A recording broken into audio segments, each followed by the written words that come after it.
அடமானாச்சாவது போடுறமா. பிறந்த வீடோட புகுந்த வீடு தான் பெருசுன்னு சொல்றேன்ல. இன்னைக்கு 6 மணிக்குள்ள உனக்கு சேர வேண்டிய 10 பவுன் நகையை போடுறேன், போதுமா?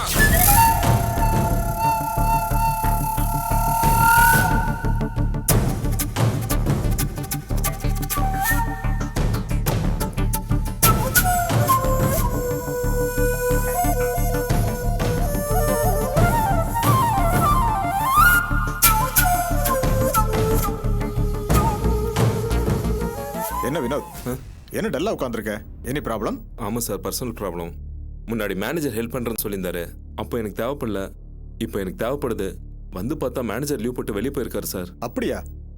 வேற ஏதாவது பிரச்சனையா இல்ல பண பிரச்சனையா? ஆமாம் சார், பண பிரச்சனை தான். ரொம்ப அவசரமா தேவைப்படுதா? ஆமாம் சார், ரொம்ப அர்ஜென்ட் சார். இன்னைக்கு 6 மணிக்குள்ள சில வேலைகள் முடிச்சாகணும். உடனே கிடைச்சா நல்லா இருக்கும் சார். வினோத், உன் பதட்டத்தை பார்த்தாலே அவசரம் தெரியுது. ஆமா, எவ்வளவு தேவைப்படுது சொல்லு, நான் தரேன். மேனேஜர் வந்த பிறகு வாங்கி கொடுத்தா போதும். சார் ரொம்ப தேங்க்ஸ் சார். ஆமா, எவ்வளவு தேவைப்படுது? ஒரு 1 லட்சம் ரூபாய் தான் சார். என்னது, 1 லட்சமா? என்ன வினோத் இது? அவ்வளவு பணத்துக்கு நான் எங்க போவேன்? பணம் தேவைப்படுதுன்னா ஏதோ 1000 2000 நினைச்சேன். நீ என்னடான்னா 1 லட்சம் ரூபாய் கேட்கற? அவ்வளவுலாம் நம்மளால ரெடி பண்ண முடியாதுப்பா. நீ யாராவது வேற ஆளை பாத்துக்க.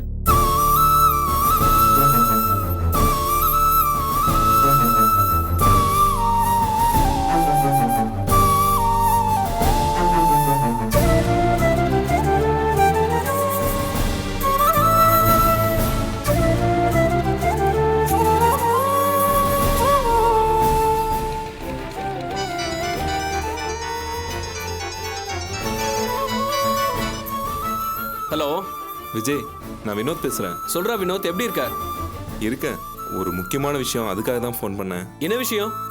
பணம் 1 லட்சம் ரூபாய் வேணும்டா. 1 லட்சமா? ஆமாம், ரொம்ப அர்ஜென்ட்டு. இன்னைக்கே கிடைச்சா ரொம்ப நல்லா இருக்கும் விஜய். கொஞ்சம் பெரிய அமௌண்ட்டா இருக்கேடா. வேற எங்கேயாவது வெளியே ட்ரை பண்றியா? சரி.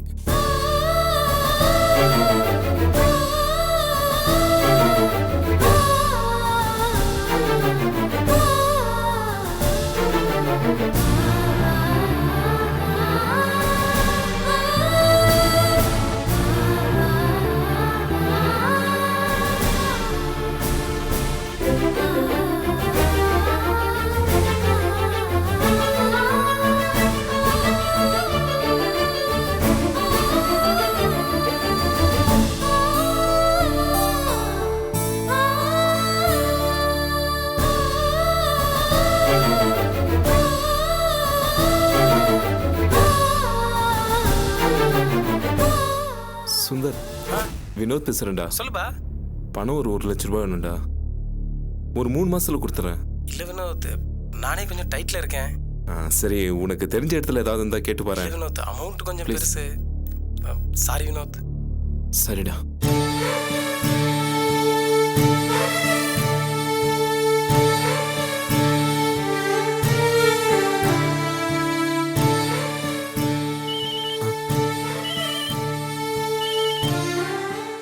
சொல்லுங்கப்பா. ஏதாவது பணம் கிடைச்சதா? இல்லப்பா, தெரிஞ்சவங்க எல்லாருக்கிட்டையும் கேட்டுட்டு தான் இருக்கிறேன். அமௌண்ட் பெருசுன்றதுனால எல்லாரும் கொடுக்க தயங்குறாங்க. நானும் ஒருத்தர்கிட்ட கேட்டேன், எனக்கு 20,000 ரூபா தான் கிடைச்சது. ஆனால் என்ன, கொஞ்சம் வட்டி தான் ஜாஸ்தியாக இருக்கு. என்னப்பா பண்றது, தேவைக்கு வாங்கி தானே ஆகணும். அப்பா, மீதி பணமும் அவங்ககிட்ட கேட்டு வாங்கலாம்ல. இல்லைப்பா, நான் கேட்டு பார்த்துட்டேன். ஆனால் அவங்க இவ்வளோதான் முடியும், இதுக்கு மேலே கொடுக்க முடியாதுன்னு சொல்லிட்டாங்க. சரிப்பா, நீங்க பணத்தை எடுத்துட்டு வீட்டுக்கு வந்துருங்க. நான் மீதி பணத்துக்கு ஏற்பாடு பண்ணிட்டு வரேன்ப்பா. சரிப்பா, நான் வீட்டுக்கு போகிறேன், நீ வா.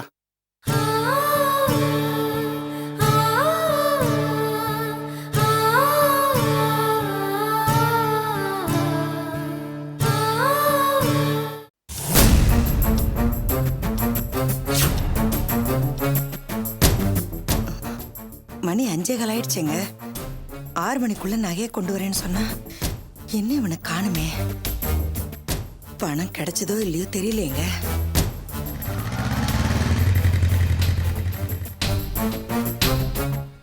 பைக் சத்தம் கேட்குதே, வந்துட்டான் போல இருக்கு.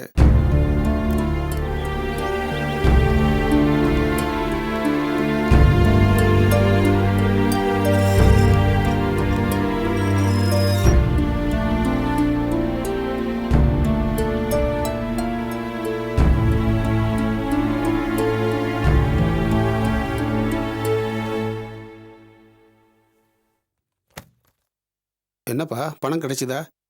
இல்லப்பா, நானும் தெரிஞ்சவங்ககிட்ட எல்லாம் கேட்டு பார்த்துட்டேன். உடனடியா கிடைக்காது, வேணும்னா 2-3 நாள்ல ஏற்பாடு பண்ணலான்றாங்கப்பா. 6 மணிக்குள்ள நகையை கொடுக்குறேன்னு சொன்னியப்பா. இப்ப என்ன பண்றது? அதாம்மா எனக்கும் ஒன்றும் புரியல. இந்தாங்க. அண்ணா இந்தண்ணா காஃபி. காலையில வார்த்தையால விஷத்தை கொடுத்துட்ட, இப்போ காஃபியை நேற்றியா? ஒண்ணு வேணா எடுத்துட்டு போ. அப்பா ஐஸ்கிரீம் வாங்கிட்டு வந்தியாப்பா? மறந்துட்டேன், நாளைக்கு வாங்கிட்டு வரமா? எப்பவுமே நீ இதை தான் சொல்ற, வாங்கித்தாப்பா. நாளைக்கு வாங்கி தரேன்னு சொல்றேன்ல, அடம் பிடிக்க கூடாது. நான் தான் ஐஸ்கிரீம் கேட்குறேன்ல, அம்மா இருந்தா வாங்கி தருவாங்க தெரியுமா? நீங்க தான் வாங்கியே தர மாட்டேங்கிறீங்க. ஐஸ்கிரீம் வாங்கி தாங்கப்பா. ஏய், சும்மா அடம் பிடிச்சிட்டு போ. அழாதடா பட்டு, அத்தை நான் உனக்கு ஐஸ்கிரீம் வாங்கி தரேன் என்ன? ஏய், இறக்கி விடு பிள்ளைய. எங்க வீட்டு பிள்ளைய எப்படி சமாதானம் பண்ணணும்னு எனக்கு தெரியும். ஐஸ்கிரீம் வேணும் மடக்கண்ணு? ஆமா. நான் உனக்கு வாங்கி தரேன் என்ன?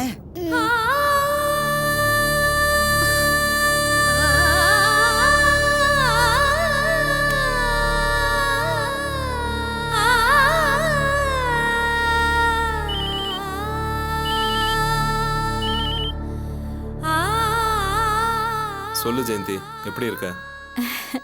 நான் நல்லா இருக்கேங்க. நீங்க எப்படி இருக்கீங்க? வீட்ல எல்லாரும் எப்படி இருக்காங்க? வீட்டில் எல்லாரும் நல்லா தான் இருக்கிறாங்க. சரி, என்ன விஷயமா ஃபோன் பண்ண? ஆமா, இப்ப நீங்க ஆபீஸ்ல இருக்கீங்களா வீட்ல இருக்கீங்களா? வீட்டில் தான் இருக்கிறேன் ஜெயந்தி, சொல்லு. ஒண்ணும் இல்லங்க, நம்ம பக்கத்து வீட்டு பார்வதி அக்கா கிட்ட 1 லட்சம் ரூபாய்க்கு நான் சீட்டு போட்டிருந்தேன்ல, அது இன்னியோட முடியுது. அத வாங்கிட்டு போய் நம்ம ரம்யா பேர்ல டெபாசிட் பண்ணிடுங்களேன். என்ன சொல்ற ஜெயந்தி? என்ன பண்றதுன்னு தெரியாம இடிஞ்சு போய் உட்கார்ந்துருந்தேன். இப்படி நல்ல செய்தியை சொன்ன நீ மட்டும் நேர்ல இருந்தா உன்னை தலைமையில தூக்கி வச்சு ஆடி இருப்பேன். என்னங்க சொல்றீங்க? நீங்க இடிஞ்சு போய் உட்கார அளவுக்கு என்ன பிரச்சனை உங்களுக்கு? சொல்றேன் ஜெயந்தி. நீங்க நகைய போட்டு என்னைய புருஷன் வீட்டுக்கு அனுப்ப முடியுமா முடியாதா? மனசாட்சியோட தான் பேசுறேன். நான் மனசாட்சியோட தான் பேசுறேன். நான் நல்லபடியா வாழணும்னா எனக்கு நகைய போட்டு அனுப்புங்க. இவ எப்ப நமக்கு எதிராக நம்ம போட்டதெல்லாம் போலி நகைன்னு சொன்னாலும் இனிமேல் இவகிட்ட பேசக்கூடாது. 10 பவுன் தானே போட்டுருவோம்.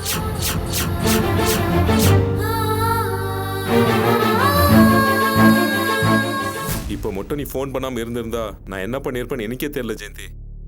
நான் பணத்தை வாங்கிட்டு உடனே என் வாக்க காப்பாத்துறேன். நான் வச்சிடுறேங்க. சரி ஜெயந்தி, தேங்க்ஸ். அம்மா, பணம் ரெடி ஆயிடுச்சுமா. அப்பா, நீங்க வட்டிக்கு வாங்கின பணத்தையும் திருப்பி கொடுத்துடலாம். புகுந்த வீட்டுல நல்ல பேரை எடுக்கணும்னு யாரோ சொன்னாங்கல்ல, அவங்கள ரெடியா இருக்க சொல்லுங்க. நான் நகையோட வரேன். இருப்பா. போன்ல ஜெயந்தி என்ன சொன்னா? பணம் ரெடி ஆயிடுச்சுங்கிற, நகையோட வரேங்கிற, ஒன்னும் புரியலையே. அம்மா, டைம் ஆயிடுச்சுமா. நான் 6 மணிக்குள்ளார நகையோட வரணும். வரமா?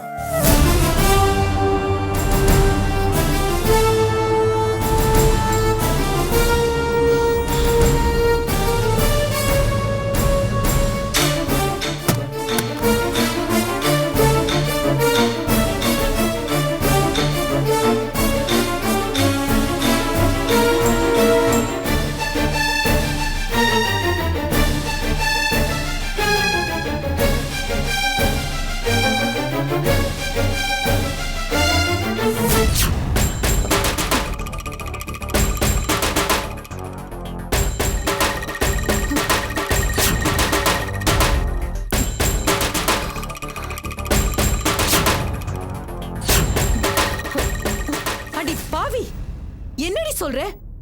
லட்ச ரூபாய் பணத்தை எடுத்துக்க சொல்லிட்டியா? இப்படி அடி காரியத்துக்கு எடுத்து குட்டி சோறாக்குவ?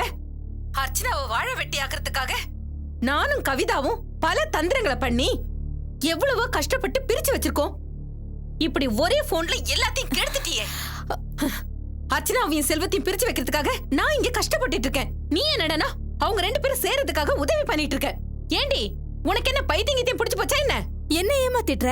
எனக்கு என்ன தெரியும்? 10 பவுன் நகையை போட்டு என் புருஷ வீட்டுக்கு அனுப்பி வைங்கன்னு அர்ச்சனா சொன்ன விஷயத்த முன்னாடியே என்கிட்ட சொன்னியா என்ன? அப்படி சொல்லிருந்தீனா பணம் இருக்கிற விஷயத்த அந்த மனுஷங்கிட்ட சொல்லிருப்பனா என்ன? அர்ச்சனா இப்படி பேசின விஷயம் எனக்கு தெரியாது. தெரிஞ்சிருந்தா நான் உனக்கு தகவல் சொல்லிருக்க மாட்டேனா? அந்த வீட்டுல நடக்கிற எல்லா விஷயமும் எனக்கு தகவல் வரும். ஆனா இந்த விஷயம் மட்டும் எனக்கு தகவல் வராம போயிடுச்சு. நீ பணத்தை வாங்கணும்னா என்கிட்ட சொல்லிருக்கலாம் இல்ல? நான் போய் வாங்கிருப்பேன்ல. அதை விட்டுட்டு எதுக்கடி உன் புருஷன்கிட்ட சொன்ன? இப்பதான் நானும் என் புருஷனும் மனசளவுல ஒன்னாயி சந்தோஷமா இருக்கோம். இந்த மாதிரி விஷயத்த நான் அவர்கிட்ட சொன்னாதானே நான் அவரை விட்டு தூரமா இருந்தாலும் நெருங்கி போக முடியும். அது சரிடி, இப்ப அதுவே வினையாயிடுச்சே. நாம இத்தனை நாள் கஷ்டப்பட்டதெல்லாம் வீணாயிடுச்சே. சரிம்மா, இப்ப அதை விடு. நடந்தது நடந்து போச்சு. அடுத்து என்ன பண்றதுன்னு சொல்லு. சரி, நான் சொல்ற மாதிரி செய். கடைசியா முயற்சி பண்ணுவோம். நீ உடனே பார்வதிக்கு ஃபோன் பண்ணி பணத்தை உன் புருஷன்கிட்ட கொடுக்க வேணாம்னு சொல்லு. சரிம்மா, சொல்லிடுறேன். உடனே பண்ணு, லேட் பண்ணிடாத. ச்சே.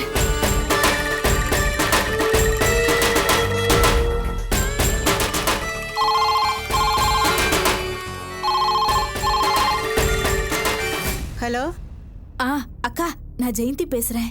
ஜெயந்தியா? நல்லா இருக்கியாம்மா? நீ தங்குற இடம்லாம் எப்படி, வசதியா இருக்கா? ஒன்றும் பிரச்சனை இல்லையே? அதெல்லாம் ஒரு பிரச்சனையும் இல்லக்கா, எல்லாம் நல்லபடியா தான் இருக்கு. நான் முதல்ல சீட்டு பணத்தை என் வீட்டுக்காரர்கிட்ட கொடுங்கன்னு சொல்லியிருந்தேன்ல. இப்பதான் எனக்கு ஞாபகம் வந்துச்சு. எனக்கு வேற ஒரு தேவைக்கு பணம் வேணும். அதனால என் வீட்டுக்கார் வந்து பணம் கேட்டா இன்னும் வசூல் ஆகலன்னு சொல்லிடுங்கக்கா. என்னம்மா ஜெயந்தி, இப்ப சொல்றியே? கொஞ்ச நேரத்துக்கு முன்னாடி சொல்லிருக்கலாம்ல? ஏங்கா, என்னாச்சு? இப்பதாம்மா உங்க வீட்டுக்காரர் பணத்தை வாங்கிட்டு போனாரு.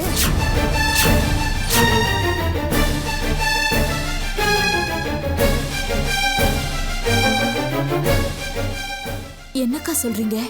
ஆமாம்மா, இப்பதாம்மா உன் வீட்டுக்காரர் பணத்தை வாங்கிட்டு போனாரு.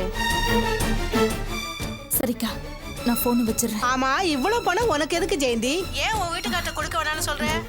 அது வந்து என் வீட்டுக்காரர்கிட்ட பணத்தை வாங்கிக்கங்கன்னு ஃபோன் பண்ணி வச்ச உடனே எங்க அம்மா ஃபோன் பண்ணாங்க. ஏதோ அவசரமா பணம் வேணும்னு கேட்டாங்க. அதான். அவ்வளவுதானே? இப்ப பணம் உன் வீட்டுக்காரர்ட்ட தானே இருக்கு. நீ ஏன் ஃபோன் பண்ணி விஷயத்த சொல்லிடு. இல்லக்கா, உங்களுக்கு தெரியாதது இல்ல, என் வீட்டுக்காரருக்கு மாமியார்னா வேப்பங்காய். அதனாலதான் சொல்றேன். ஆமாமா, நீ சொல்றதும் சரிதான். அக்கா, இன்னொரு விஷயம், இந்த விஷயம் என் மாமியாருக்கெல்லாம் தெரிய வேண்டாம். சரிம்மா, நீ சொன்னதை யாருகிட்டயும் சொல்ல மாட்டேன். போனை வச்சுட்டுமா? சரிக்கா, வச்சிடுங்க.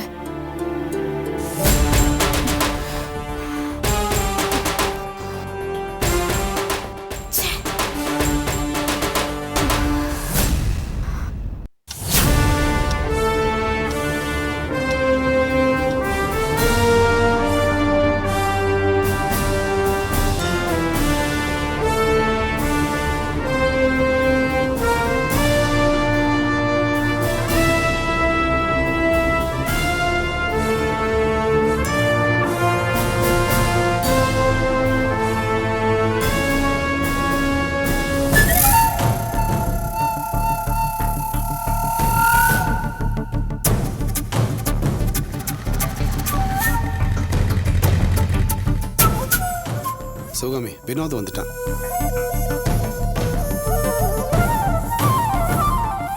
அம்மா,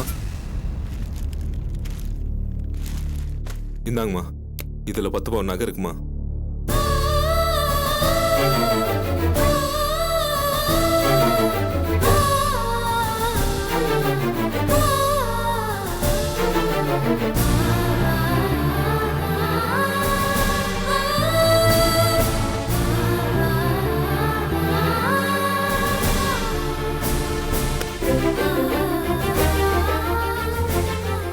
அம்மா, ஏற்கனவே இருக்கிற 35 பவுன் நகையோட இந்த 10 பவுன் நகையும் சேர்த்து புகுந்த வீட்டுல நல்ல மருமகளா இருக்கணும்னு சொன்னாங்கல்ல, அவங்க கிட்ட கொடுத்துருங்க.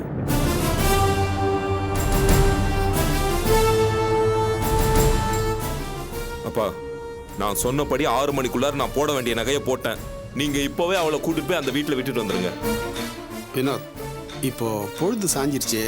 இன்னைக்கு ஒரு நாள் ராத்திரி இங்க இருந்துட்டு நாளை காலையில கொண்டு போய் விடுறேனே. இல்லப்பா, நான் 6 மணிக்குள்ளார அவங்களுக்கு நகையை போட்டு அனுப்புறதா சொல்லிட்டேன். அவங்களுக்கு தேவை நகை தான். நல்ல நேரம் கெட்ட நேரம் அதெல்லாம் அவங்க பார்க்க மாட்டாங்க. நீங்க அவளை இப்பயே கூட்டிட்டு போய் விட்டுட்டு வந்துருங்க. ஆமாங்க, நல்ல நேரம்லாம் பார்க்க வேண்டியதில்லை. நீங்க இப்பயே கூட்டிட்டு போய் விட்டுட்டு வந்துருங்க. இந்தாங்க, இதையும் சேர்த்து கொடுத்துருங்க.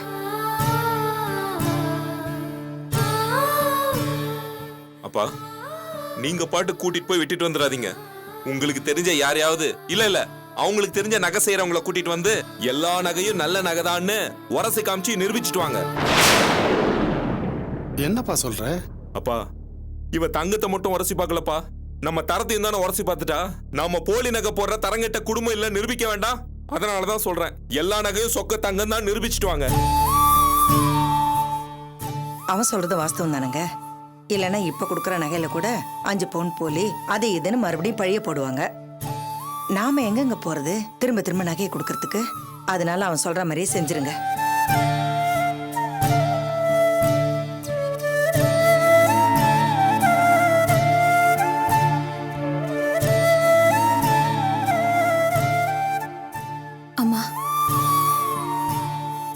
நான் போயிட்டு வரேன். வழக்கமா பொம்பளைங்க பேரம்பேத்தி எடுத்துட்டா கூட எந்த சூழ்நிலையிலையும் பிறந்து விட்டு கொடுக்க மாட்டாங்க. இதுதான் காலாகாலமா நடந்துகிட்டு இருக்கு. ஆனா நீ புகுந்த வீட்டுக்கு போன கொஞ்ச நாள்லயே உன் வாழ்க்கை தான் புகுந்த வீடு தான் முக்கியம்னு பிறந்த வீட்டு மேல பழிய போட்ட பாரு. உன் புகுந்த வீட்டு பாசத்தை நினைச்சு எனக்கு ரொம்ப பெருமையா இருக்கு, ரொம்ப பெருமையா இருக்கு. போ.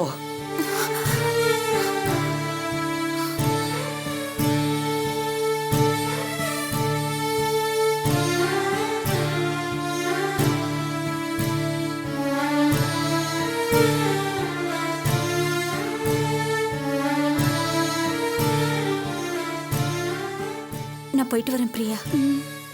காவ்யா, நான் போயிட்டு வரேன்.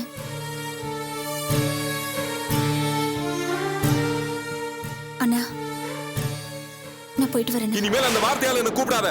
நான் உனக்கு அண்ணனும் இல்ல, நீ எனக்கு தங்கச்சியும் இல்ல. அந்த உறவெல்லாம் எப்பவோ முடிஞ்சு போச்சு. போ.